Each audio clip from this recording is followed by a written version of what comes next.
ಮರೆತು ಹೋದ ಹರಕೆ ಅಂದರೆ ಅದು ದೈವಋಣ. ಎಚ್ಚರ ಸ್ನೇಹಿತರೆ, ಒಮ್ಮೆ ನಿಮ್ಮ ಜೀವನವನ್ನು ಹಿಂತಿರುಗಿ ನೋಡಿ. ನೀವು ಎಂದಾದರೂ ಇಂತಹ ವಿಚಿತ್ರ ಅನುಭವವನ್ನು ಎದುರಿಸಿದ್ದೀರಾ? ನೀವು ಒಂದು ಕೆಲಸಕ್ಕೆ ಕೈ ಹಾಕುತ್ತೀರಿ, ಇನ್ನೇನು ಯಶಸ್ಸು ಸಿಗಬೇಕು, ಇನ್ನೇನು ಹಣ ಕೈಗೆ ಬರಬೇಕು ಎನ್ನುವಾಗಲೇ ಎಲ್ಲೋ ಒಂದು ಕಡೆಯಿಂದ ಕಾಣದ ಕೈಯೊಂದು ನಿಮ್ಮನ್ನು ಬಲವಂತವಾಗಿ ಹಿಂದಕ್ಕೆ ಎಳೆದಂತೆ ಅನಿಸುವುದು.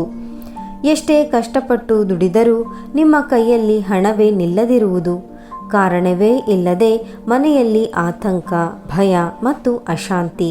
ನೀವು ಅಂದುಕೊಳ್ಳಬಹುದು, ಇದು ನನ್ನ ಹಣೆ ಬರಹ ಅಥವಾ ನನ್ನ ದುರಾದೃಷ್ಟ ಎಂದು. ಆದರೆ ನಮ್ಮ ಸನಾತನ ಧರ್ಮ ಹೇಳುತ್ತದೆ, ಕಾರಣವಿಲ್ಲದೆ ಕಾರ್ಯ ನಡೆಯುವುದಿಲ್ಲ ಅಂತ. ನಿಮ್ಮ ಈ ಸೋಲಿಗೆ, ನಿಮ್ಮ ಈ ಕಷ್ಟಕ್ಕೆ ನೀವು ಕಾರಣರಲ್ಲದೆ ಇರಬಹುದು. ಹಾಗಾದರೆ ಇದಕ್ಕೆ ಕಾರಣ ಯಾರು? ನಿಮ್ಮ ಮನೆಯ ಯಾವುದೋ ಒಂದು ಮೂಲೆಯಲ್ಲಿ ಅಥವಾ ನಿಮ್ಮ ಊರಿನ ಹಳೆಯ ಮನೆಯ ದೇವರ ಕೋಣೆಯ ಕಪಾಟಿನಲ್ಲಿ ಒಂದು ಹಳದಿ ಬಟ್ಟೆಯಲ್ಲಿ ಕಟ್ಟಿದ ಧೂಳು ಹಿಡಿದ 1 ರೂಪಾಯಿ ನಾಣ್ಯದ ಮುಡಿಪು ನೆನಪಿದೆಯಾ? ಎಷ್ಟೋ ವರ್ಷಗಳ ಹಿಂದೆ ಕಷ್ಟ ಬಂದಾಗ ದೇವರ ಮುಂದೆ ನಿಂತು, ನನ್ನ ಈ ಕೆಲಸವಾದರೆ ನಿನಗೆ ಇದನ್ನು ಕೊಡುತ್ತೇನೆ ಅಥವಾ ಈ ರೀತಿ ಮಾಡುತ್ತೇನೆ ಎಂದು ಪ್ರಾರ್ಥನೆ ಮಾಡಿ ಆಮೇಲೆ ಅದನ್ನು ಸಂಪೂರ್ಣವಾಗಿ ಮರೆತು ಬಿಟ್ಟ ಆ ಒಂದು ಸಣ್ಣ ಘಟನೆ ಇದೆಯಲ್ಲ. ನಿಮಗೆ ಗೊತ್ತಿಲ್ಲದ ಆ ಮರೆತು ಹೋದ ಹರಕೆ, ಆ ಕಟ್ಟಿದ ಮುಡಿಪು ಇವತ್ತು ನಿಮ್ಮ ಸಂಪತ್ತಿನ ಲಾಭಕ್ಕೆ ತಡೆಯಾಗಿ ಬೃಹತ್ ಗೋಡೆಯಂತೆ ನಿಂತಿರಬಹುದು. ಹೌದು ಸ್ನೇಹಿತರೆ, ಹರಕೆ ಎಂದರೆ ಕೇವಲ ಹಾರೈಕೆಯಲ್ಲ, ಅದು ಬ್ರಹ್ಮಾಂಡದ ಜೊತೆ ನೀವು ಮಾಡಿಕೊಂಡ ಒಪ್ಪಂದ. ಈ ಒಪ್ಪಂದ ಮುರಿದರೆ ಏನಾಗುತ್ತದೆ? ಇವತ್ತಿನ ವಿಡಿಯೋದಲ್ಲಿ ನಿಮ್ಮ ಜೀವನವನ್ನೇ ಬದಲಿಸಬಲ್ಲ ಹರಕೆ ಮತ್ತು ವಂಶ ಪಾರಂಪರ್ಯ ಋಣಬಾಧೆಯ ರಹಸ್ಯವನ್ನು ತಿಳಿಸಲಿದ್ದೇನೆ. ಮುಂದೆ ಸಾಗುವ ಮೊದಲು ಲಕ್ಷ್ಮೀನಾರಾಯಣರನ್ನು ಮನಸ್ಸಿನಲ್ಲಿ ನೆನೆಸಿಕೊಳ್ಳುತ್ತಾ ಕಾಮೆಂಟ್ ಬಾಕ್ಸ್ನಲ್ಲಿ ಓಂ ನಮೋ ಲಕ್ಷ್ಮೀನಾರಾಯಣಾಯ ಅಂತ ಬರೆಯಿರಿ. ಆಡಿದ ಮಾತು ಮತ್ತು ಬ್ರಹ್ಮಾಂಡದ ನಿಯಮ. ವಿಷಯಕ್ಕೆ ಬರುವ ಮುನ್ನ ಹರಕೆ ಎಂದರೇನು ಎಂದು ನಾವು ಆಳವಾಗಿ ಅರ್ಥ ಮಾಡಿಕೊಳ್ಳಬೇಕು. ನಮ್ಮ ಪುರಾಣಗಳಲ್ಲಿ ಬರುವ ರಾಜರು, ಋಷಿಗಳು ಸತ್ಯಕ್ಕೆ ಏಕೆ ಅಷ್ಟು ಬೆಲೆ ಕೊಡುತ್ತಿದ್ದರು? ಪ್ರಾಣ ಹೋದರೂ ಮಾನ ಹೋಗಬಾರದು, ಮಾತು ತಪ್ಪಬಾರದು ಎಂದು ಏಕೆ ಹೇಳುತ್ತಿದ್ದರು ಎಂದರೆ, ರಾಮಾಯಣವನ್ನೇ ನೋಡಿ. ಚಕ್ರವರ್ತಿ ದಶರಥ 3 ಲೋಕವನ್ನೇ ಆಳಬಲ್ಲ ವೀರ, ಇಂದ್ರನಿಗೂ ಸಹಾಯ ಮಾಡಿದ ಪರಾಕ್ರಮಿ. ಆದರೆ ಅವನು ಸೋತಿದ್ದು ಎಲ್ಲಿ? ಯುದ್ಧ ಭೂಮಿಯಲ್ಲ, ಆಡಿದ ಮಾತಿನಲ್ಲಿ. ಎಷ್ಟೋ ವರ್ಷಗಳ ಹಿಂದೆ ಯುದ್ಧದಲ್ಲಿ ತನ್ನ ಪ್ರಾಣ ಉಳಿಸಿದ ಕೈಕೇಯಿಗೆ ನಿನಗೆ ಬೇಕಾದ ವರವನ್ನು ಕೊಡುವುದಾಗಿ ಮಾತು ಕೊಟ್ಟಿದ್ದ. ಆದರೆ ಕೈಕೇಯಿ ಆ ಮಾತನ್ನು ಬಳಸಿದ ಸಮಯ ದಶರಥನನ್ನು ತುಂಬ ಕಷ್ಟಕ್ಕೆ ಸಿಲುಕಿಸಿತು. ಕೊಟ್ಟ ಮಾತು ಒಂದು ಹರಕೆ, ಅದು ಒಂದು ವಾಗ್ದಾನ. ವರ್ಷಗಳು ಕಳೆದವು, ದಶರಥ ಅದನ್ನು ಮರೆತಿರಬಹುದು, ಆದರೆ ಕಾಲ ಅದನ್ನು ಮರೆಯಲಿಲ್ಲ. ಯಾವಾಗ ರಾಮನ ಪಟ್ಟಾಭಿಷೇಕದ ಸಮಯ ಬಂತೋ ಅಂದೇ ಹಳೆಯ ಮಾತು ಯಮನ ರೂಪದಲ್ಲಿ ಬಂದು ದಶರಥನ ಶೋಕಕ್ಕೆ ಕಾರಣವಾಗಿ ಪ್ರಾಣವನ್ನೇ ತೆಗೆದುಕೊಂಡಿತು. ಪ್ರಾಣ ಹೋದರೂ ಸರಿ, ಕೊಟ್ಟ ಮಾತು ತಪ್ಪಲಾರೆ. ಇದು ರಘುವಂಶದ ತತ್ವ ಮಾತ್ರವಲ್ಲ, ಇದು ಬ್ರಹ್ಮಾಂಡದ ನಿಯಮ. ನಮ್ಮ ವೇದಗಳಲ್ಲಿ ಇದನ್ನು ಋತ ಎಂದು ಕರೆಯುತ್ತಾರೆ. ಋತ ಎಂದರೆ ಸೃಷ್ಟಿಯ ನಿಯಮ ಅಥವಾ ಬ್ರಹ್ಮಾಂಡದ ಶಿಸ್ತು. ನೀವು ದೇವರ ಮುಂದೆ ನಿಂತು, ನನಗೆ ಕಷ್ಟ ಪರಿಹಾರವಾದರೆ ನಾನು ತಿರುಪತಿಗೆ ಬರುತ್ತೇನೆ ಎಂದು ಸಂಕಲ್ಪ ಮಾಡಿದ ತಕ್ಷಣ ಬ್ರಹ್ಮಾಂಡದಲ್ಲಿ ಒಂದು ಶಕ್ತಿ ಬಿಡುಗಡೆಯಾಗುತ್ತದೆ. ಅದು ನಿಮ್ಮ ಕೆಲಸವನ್ನು ಮಾಡಿಕೊಡುತ್ತದೆ. ಆದರೆ ಕೆಲಸವಾದ ಮೇಲೆ ನೀವು ಆ ಹರಕೆಯನ್ನು ತೀರಿಸದಿದ್ದರೆ ಅಲ್ಲಿ ಒಂದು ಶೂನ್ಯ ಸೃಷ್ಟಿಯಾಗುತ್ತದೆ. ಇದನ್ನೇ ನಾವು ದೈವಋಣ ಎನ್ನುತ್ತೇವೆ. ಈ ಋಣವನ್ನು ನೀವು ತೀರಿಸುವವರೆಗೂ ಆ ದೇವರು ನಿಮ್ಮ ಮೇಲೆ ಕೋಪಗೊಳ್ಳುವುದಿಲ್ಲ. ದೇವರು ಕರುಣಾಮಯಿ. ಆದರೆ ಆ ಮುರಿದ ಒಪ್ಪಂದ ನಿಮ್ಮ ಸುತ್ತ ಒಂದು ನಕಾರಾತ್ಮಕ ವಲಯವನ್ನು ಸೃಷ್ಟಿಸುತ್ತದೆ. ಅದು ನಿಮ್ಮ ಮುಂದಿನ ಎಲ್ಲ ದಾರಿಗಳನ್ನು ಮುಚ್ಚುತ್ತಾ ಹೋಗುತ್ತದೆ.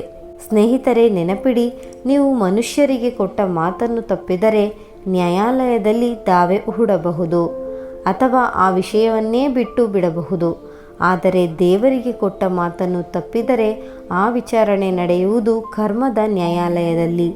ಅಲ್ಲಿ ಲಂಚ ನಡೆಯುವುದಿಲ್ಲ, ವಕೀಲರು ಇರುವುದಿಲ್ಲ, ಅಲ್ಲಿ ಬರುವುದು ಒಂದೇ ತೀರ್ಪು, ಅದು ಅನುಭವಿಸಲೇಬೇಕು.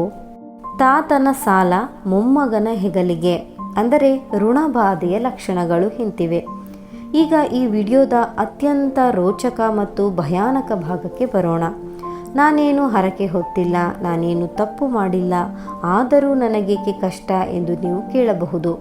ಇಲ್ಲಿಯೇ ಇರುವುದು ಕರ್ಮದ ಸೂಕ್ಷ್ಮ ರಹಸ್ಯ ಸ್ನೇಹಿತರೆ.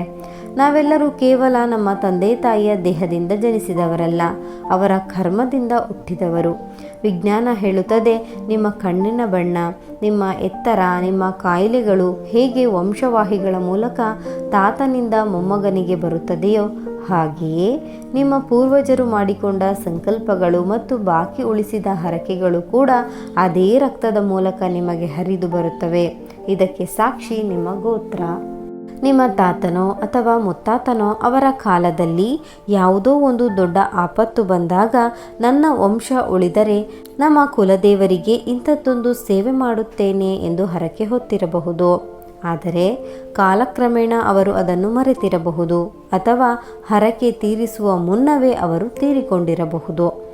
ಆಗ ಏನಾಗುತ್ತದೆ ಎಂದರೆ ಆ ಸಾಲ ತೀರಿಲ್ಲ, ಆ ಖಾತೆ ಮುಕ್ತಾಯವಾಗಿಲ್ಲ. ಬ್ಯಾಂಕ್ನಲ್ಲಿ ತಂದೆ ಮಾಡಿದ ಸಾಲಕ್ಕೆ ಮಗ ಹೇಗೆ ಹೊಣೆಯಾಗುತ್ತಾನೋ ಹಾಗೆಯೇ ಆಧ್ಯಾತ್ಮಿಕ ಪ್ರಪಂಚದಲ್ಲಿ ಪೂರ್ವಜರು ಉಳಿಸಿ ಹೋದ ದೈವ ಋಣಕ್ಕೆ ಇವತ್ತು ನೀವು ಬಡ್ಡಿ ಕಟ್ಟುತ್ತೀರಿ.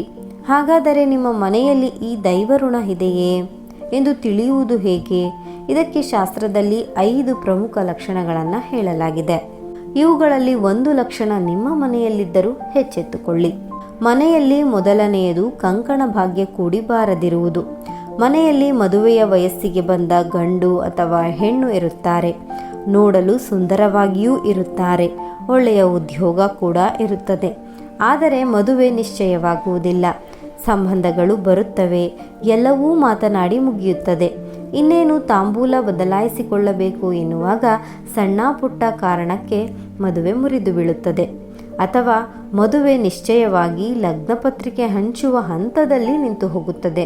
ಇದು ಪಿತೃಗಳ ಹರಕೆ ಅಥವಾ ಕುಲದೇವರ ಹರಕೆ ಬಾಕಿ ಉಳಿದಿದೆ ಎನ್ನುವುದರ ಅತ್ಯಂತ ದೊಡ್ಡ ಲಕ್ಷಣವಾಗಿದೆ. ಎರಡನೆಯದು ವಂಶವೃದ್ಧಿಯಾಗದಿರುವುದು. ಮದುವೆಯಾಗಿ ಎಷ್ಟೋ ವರ್ಷಗಳಾಗಿರುತ್ತದೆ. ಗಂಡ ಹೆಂಡತಿ ಇಬ್ಬರ ವೈದ್ಯಕೀಯ ವರದಿಗಳು, ಮೆಡಿಕಲ್ ರಿಪೋರ್ಟ್ ಸರಿಯಾಗಿಯೇ ಇರುತ್ತದೆ. ಡಾಕ್ಟರ್ ಹೇಳುತ್ತಾರೆ ನಿಮಗೆ ಯಾವ ತೊಂದರೆಯೂ ಇಲ್ಲ ಎಂದು. ಆದರೂ ಮಡಿಲಲ್ಲಿ ಮಗು ಆಡುವುದಿಲ್ಲ ಅಥವಾ ಗರ್ಭ ನಿಲ್ಲುವುದಿಲ್ಲ, ವಂಶ ಬೆಳೆಯುತ್ತಿಲ್ಲ ಎಂದರೆ ವಂಶದ ಮೂಲದಲ್ಲಿ ಎಲ್ಲೋ ತಡೆಯಾಗಿದೆ ಎಂದರ್ಥ. ಇಲ್ಲಿ ಒಂದು ಸೂಕ್ಷ್ಮವನ್ನು ಗಮನಿಸಿ. ಬಹುಶಃ ನಿಮ್ಮ ತಾತನೋ ಮುತ್ತಾತನೋ ತಮಗೆ ಮಕ್ಕಳಾದಾಗ ಕುಲದೇವರಿಗೆ ಬೆಳ್ಳಿ ತೊಟ್ಟಿಲು ಕೊಡುತ್ತೇನೆ ಎಂದು, ಅಥವಾ ಸುಬ್ರಹ್ಮಣ್ಯನಿಗೆ ನಾಗರಕಲ್ಲು ಹಾಕಿಸುತ್ತೇನೆ ಎಂದು, ಅಥವಾ ಇನ್ನು ನಾನಾ ವಿಧವಾಗಿ ಹರಕೆ ಹೊತ್ತಿರಬಹುದು. ಮಗು ಹುಟ್ಟಿದ ಸಂತೋಷದಲ್ಲಿ ಅವರು ಆ ತೊಟ್ಟಿಲು ಒಪ್ಪಿಸುವುದನ್ನು ಮರೆತಿರುತ್ತಾರೆ. ಆ ಖಾಲಿ ತೊಟ್ಟಿಲು ಇವತ್ತು ನಿಮ್ಮ ವಂಶದ ಬೆಳವಣಿಗೆಯನ್ನು ತಡೆದು ನಿಲ್ಲಿಸಿರಬಹುದು. ಆ ತೊಟ್ಟಿಲು ದೇವಸ್ಥಾನ ಸೇರುವವರೆಗೂ ನಿಮ್ಮ ಮನೆಯಲ್ಲಿ ತೊಟ್ಟಿಲು ತೂಗುವುದಿಲ್ಲ.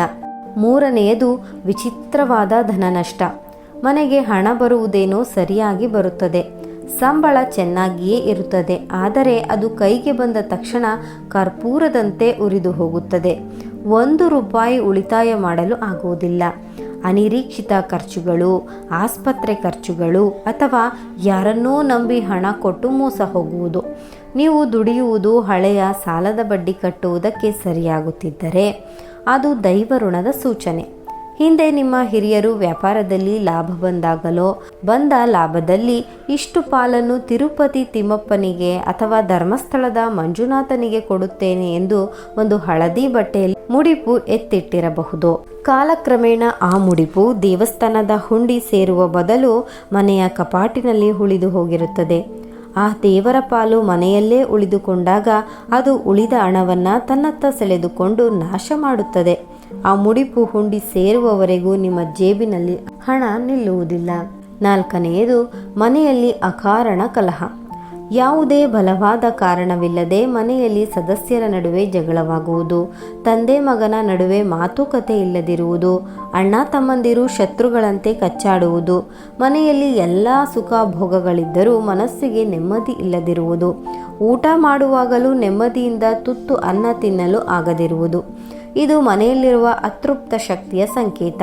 ನಿಮ್ಮ ತಾತನ ಕಾಲದಲ್ಲಿ ಊರಿನ ಜಾತ್ರೆಯ ಸಮಯದಲ್ಲಿ ಅಥವಾ ವಿಶೇಷ ಪೂಜೆಯ ಸಮಯದಲ್ಲಿ ನಮ್ಮ ಮನೆತನದ ವತಿಯಿಂದ ಊರಿನವರಿಗೆ ಅನ್ನದಾನ ಮಾಡುತ್ತೇನೆ ಎಂದು ಅಥವಾ ಗ್ರಾಮ ದೇವತೆಯ ಉತ್ಸವ ನಡೆಸಿಕೊಡುತ್ತೇವೆ ಎಂದು ಮಾತು ಕೊಟ್ಟಿರಬಹುದು. ಅನ್ನದಾನ ಎಂದರೆ ಸಾಕ್ಷಾತ್ ಅನ್ನಪೂರ್ಣೆಯ ಸೇವೆ. ಆದರೆ ಆ ಮಾತು ಉಳಿಸಿಕೊಳ್ಳದೆ ಅವರು ತೀರಿಕೊಂಡಿರಬಹುದು.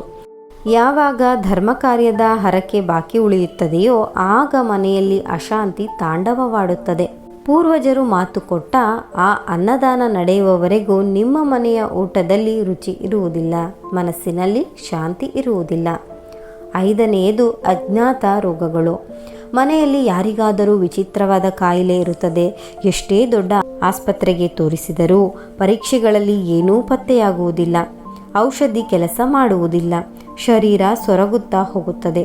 ಇದು ಪೂರ್ವಜರು ತೀರಿಸದ ಹರಕೆಯ ಭಾಗ. ಅವರ ಶರೀರದ ಮೂಲಕ ಹೊರಬರುತ್ತದೆ ಎಂದರ್ಥ. ನಿಮ್ಮ ಪೂರ್ವಜರಲ್ಲಿ ಯಾರಿಗೋ ಹಿಂದೆ ದೊಡ್ಡ ಕಾಯಿಲೆ ಬಂದಾಗ ಅವರು ದೇವರ ಮುಂದೆ ನನ್ನ ಕಾಯಿಲೆ ಗುಣವಾದರೆ ನನ್ನ ತೂಕದಷ್ಟು ಬೆಲ್ಲವನ್ನು, ನಾಣ್ಯವನ್ನು, ತುಲಾಭಾರ ಕೊಡುತ್ತೇನೆ ಎಂದು ಹರಕೆ ಹೊತ್ತಿರಬಹುದು. ಅಥವಾ ದೇವಸ್ಥಾನದ ಅಂಗ ಪ್ರದಕ್ಷಿಣೆ, ಉರುಳು ಸೇವೆ ಮಾಡುತ್ತೇನೆ ಎಂದು ಸಂಕಲ್ಪ ಮಾಡಿರಬಹುದು. ಕಾಯಿಲೆ ಗುಣವಾದ ಮೇಲೆ ಮನುಷ್ಯ ಸಹಜವಾಗಿ ಅದನ್ನು ಮರೆತು ಬಿಡುತ್ತಾನೆ. ಆದರೆ ನೆನಪಿಡಿ, ಆ ಹರಕೆ ಹೊತ್ತಿದ್ದು ಶರೀರದ ಒಳಿತಿಗಾಗಿ. ಅದನ್ನು ತೀರಿಸದೇ ಹೋದಾಗ ಅದೇ ಋಣವು ಈಗ ನಿಮ್ಮ ಶರೀರವನ್ನು ರೋಗದ ರೂಪದಲ್ಲಿ ಕಾಡುತ್ತಿರುತ್ತದೆ. ಆ ಹಳೆಯ ತುಲಾಭಾರದ ಹರಕೆ ತೀರುವವರೆಗೂ ಈ ಹೊಸ ರೋಗಕ್ಕೆ ಮದ್ದು ಸಿಗುವುದಿಲ್ಲ. ಇದು ಕೇವಲ ಸಮಸ್ಯೆಗಳಲ್ಲ, ಇವು ನಿಮ್ಮ ಪೂರ್ವಜರು ನಿಮಗೆ ಕೊಡುತ್ತಿರುವ ಮುನ್ಸೂಚನೆಗಳು.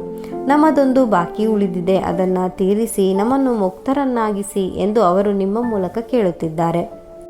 ಯಾವುದೇ ಸಮಸ್ಯೆಗೂ ಕರುಣಾಮಯಿ ಭಗವಂತ ಒಂದು ಪರಿಹಾರ, ಶಾಪವನ್ನು ಹೊರವಾಗಿಸುವ ದಾರಿ, ವಿಧಿವಿಧಾನವನ್ನು ಕರುಣಿಸಿರುತ್ತಾರೆ. ಅದನ್ನು ಈಗ ತಿಳಿಯೋಣ.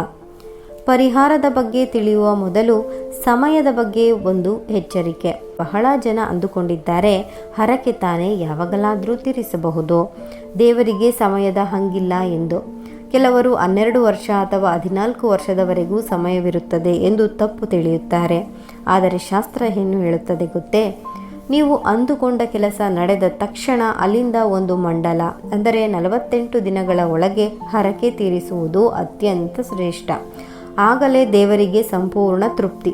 ಒಂದು ವೇಳೆ 48 ದಿನಗಳಲ್ಲಿ ಆಗದಿದ್ದರೆ ಗರಿಷ್ಠ ಸಮಯ 1 ಸಂವತ್ಸರ ಅಂದರೆ 1 ವರ್ಷ. ಬ್ಯಾಂಕ್ ಸಾಲಕ್ಕೆ 1 ವರ್ಷದ ನಂತರ ಹೇಗೆ ಚಕ್ರಬಡ್ಡಿ ಬೀಳುತ್ತದೆಯೋ ಹಾಗೆಯೇ 1 ವರ್ಷದ ನಂತರ ದೈವ ಋಣಕ್ಕೂ ಬಡ್ಡಿ ಸೇರುತ್ತಾ ಹೋಗುತ್ತದೆ. ಆದರೆ ಎಚ್ಚರ, ಯಾವುದೇ ಕಾರಣಕ್ಕೂ 12 ವರ್ಷ ದಾಟಲು ಬಿಡಬೇಡಿ. ಒಮ್ಮೆ 12 ವರ್ಷ ದಾಟಿದರೆ ಆ ಬಾಕಿ ಉಳಿದ ಹರಕೆ ಗಟ್ಟಿಯಾಗಿ ಶಾಪವಾಗಿ ಬದಲಾಗುತ್ತದೆ. ಆಗ ನೀವು ಎಷ್ಟೇ ಬಡ್ಡಿ ಕೊಟ್ಟರೂ ಅದು ಸುಲಭವಾಗಿ ಪರಿಹಾರವಾಗುವುದಿಲ್ಲ. ಅದು ನಿಮ್ಮ ಮಕ್ಕಳ ಜಾತಕದಲ್ಲಿ ಪಿತೃದೋಷವಾಗಿ ಕುಳಿತುಕೊಳ್ಳುತ್ತದೆ. ಹಾಗಾಗಿ ಇನ್ನೂ ಸಮಯವಿದೆ ಎಂದು ಮೈಮರೆಯಬೇಡಿ. ಸನಾತನ ಧರ್ಮದಲ್ಲಿ ಸಮಸ್ಯೆಯ ಜೊತೆಗೆ ಪರಿಹಾರವೂ ಇದೆ. ಅದಕ್ಕೆ ನಮ್ಮ ಹಿರಿಯರು ಇಟ್ಟಿರುವ ಹೆಸರೇ ತಪ್ಪು ಕಾಣಿಕೆ. ತಿಳಿಯದೆ ಮಾಡಿದ ತಪ್ಪಿಗೆ ಅಥವಾ ಮರೆತು ಹೋದ ಹರಕೆಗೆ ಪ್ರಾಯಶ್ಚಿತ ಮಾಡಿಕೊಳ್ಳಲು ಒಂದು ಸರಳ ಮತ್ತು ಶಕ್ತಿಶಾಲಿ ವಿಧಾನ ಇಲ್ಲಿದೆ. ಇದನ್ನು ಅತ್ಯಂತ ಶ್ರದ್ಧೆಯಿಂದ ಮಾಡಿ. ಯಾವುದಾದರೂ ಒಂದು ಶುಭ ದಿನ ಅಥವಾ ಅಮಾವಾಸ್ಯೆಯ ನಂತರ ಬರುವ ಮಂಗಳವಾರ ಅಥವಾ ಶುಕ್ರವಾರದಂದು ನಿಮ್ಮ ಮನೆಯ ದೇವರ ಕೋಣೆಯಲ್ಲಿ ದೀಪ ಹಚ್ಚಿ ಒಂದು ಹೊಸ ಹಳದಿ ಬಟ್ಟೆಯನ್ನು ತೆಗೆದುಕೊಳ್ಳಿ. ಅದರಲ್ಲಿ ಒಂದು ಒಣಕೊಬ್ಬರಿ ಬಟ್ಟಲು, 11 ರೂಪಾಯಿ ದಕ್ಷಿಣೆ ಮತ್ತು ಸ್ವಲ್ಪ ಅರಿಶಿನ ಕುಂಕುಮವನ್ನು ಇಡಿ. ಅದನ್ನು ಬಲಗೈಯಲ್ಲಿ ಹಿಡಿದುಕೊಂಡು ನಿಮ್ಮ ಕುಲದೇವರನ್ನು ಮನಸ್ಸಿನಲ್ಲಿ ನೆನೆಸಿ ಕಣ್ಣು ಮುಚ್ಚಿ ಹೀಗೆ ಹೇಳಿ: ನಿಮ್ಮ ಕುಲದೇವರಿಗೆ ಭಕ್ತಿಯಿಂದ, ನನ್ನ ಪೂರ್ವಜರು, ತಾತ ಮುತ್ತಾತಂದಿರು ತಿಳಿದು ತಿಳಿದೆಯೋ ನಿನಗೆ ಯಾವುದಾದರೂ ಹರಕೆ ಹೊತ್ತು ಅದನ್ನು ತೀರಿಸದೆ ಮರೆತಿದ್ದರೆ ಅಥವಾ ನಾನೇ ಸ್ವತಃ ಯಾವುದಾದರೂ ಸಂಕಲ್ಪ ಮಾಡಿ ಮರೆತಿದ್ದರೆ ದಯವಿಟ್ಟು ನನ್ನನ್ನು ಕ್ಷಮಿಸು. ನಮಗೆ ಆ ಹರಕೆ ಏನು ಎಂದು ತಿಳಿಯದು. ಈ ಮುಡಿಪನ್ನು ತಪ್ಪು ಕಾಣಿಕೆಯಾಗಿ ಸ್ವೀಕರಿಸು. ಹಳೆಯ ಎಲ್ಲ ಬಾಕಿಗಳನ್ನು ಚುಪ್ತ ಮಾಡಿಕೋ. ನಮ್ಮ ವಂಶಕ್ಕೆ ಬಂದಿರುವ ದೋಷವನ್ನು ನಿವಾರಿಸು. ಹೀಗೆ ಪ್ರಾರ್ಥಿಸಿ ಆ ಮುಡಿಪನ್ನು ಗಂಟು ಕಟ್ಟಿ ದೇವರ ಮುಂದೆ ಇಡಿ. ಮುಂದಿನ ಬಾರಿ ನೀವು ಕುಲದೇವರ ದೇವಸ್ಥಾನಕ್ಕೆ ಅಥವಾ ತಿರುಪತಿಗೆ ಹೋದಾಗ ಈ ಮುಡಿಪನ್ನು ಅಲ್ಲಿನ ಉಂಡಿಗೆ ಹಾಕಿ ಬನ್ನಿ. ಅಲ್ಲಿಗೆ ನಿಮ್ಮ ಪೂರ್ವಜರ ದೈವ ಖಾತೆ ಋಣ ಮುಕ್ತಾಯವಾಗುತ್ತದೆ. ನೆನಪಿಡಿ ಸ್ನೇಹಿತರೆ, ನಿಮ್ಮ ಹಣ ದೇವರಿಗೆ ಬೇಕಿಲ್ಲ. ದೇವರಿಗೆ ಬೇಕಿರುವುದು ನಿಮ್ಮ ತಪ್ಪಿನ ಅರಿವು, ನಿಮ್ಮ ಪಶ್ಚಾತ್ತಾಪ. ನನ್ನಿಂದ ತಪ್ಪಾಗಿದೆ, ಕ್ಷಮಿಸು ತಾಯಿ ಎಂದು ನೀವು ಯಾವಾಗ ಸಂಪೂರ್ಣವಾಗಿ ಶರಣಾಗುತ್ತೀರೋ ಅದೇ ಕ್ಷಣದಲ್ಲಿ ಎಂತಹದ್ದೇ ದೈವ ಋಣವಿದ್ದರೂ ಅದು ಕರಗಿ ಹೋಗುತ್ತದೆ. ಹರಕೆ ಎಂದರೆ ವ್ಯಾಪಾರವಲ್ಲ, ಅದು ಭಕ್ತಿಯ ಸಮರ್ಪಣೆ. ನಿಮ್ಮ ಪ್ರಾಮಾಣಿಕತೆಯೇ ನಿಮ್ಮ ಕುಟುಂಬದ ರಕ್ಷಾ ಕವಚ. ನೀವು ಆಡುವ ಮಾತು ಸತ್ಯವಾಗಿರಲಿ, ನಿಮ್ಮ ಬದುಕು ಧರ್ಮದ ಆದಿಯಲ್ಲಿರಲಿ.